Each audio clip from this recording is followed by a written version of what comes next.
Ciao a tutti, Valencians al món fa un giro per il nord-est d'Itàlia. Vieni con me, andiamo!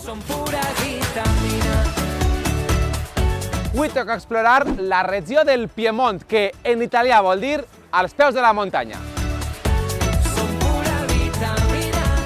Una regió que enamora com estos cirerers en flor, sinó que li ho diguen als 5 protagonistes d'avui.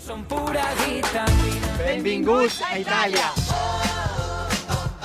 I per als amants del vi tenim Cuneo, així fan un dels millors del món. Entrarem en el primer Parlament del Piemont, l'antic regne de Sardenya. Es va tancar al 1860, un any abans de la unificació d'Itàlia. Jo tinc tot el que tu vas voler. La capital és Torí i té pràcticament la mateixa població que València ciutat. I des d'ací arranca Valencians al món, al Piemont.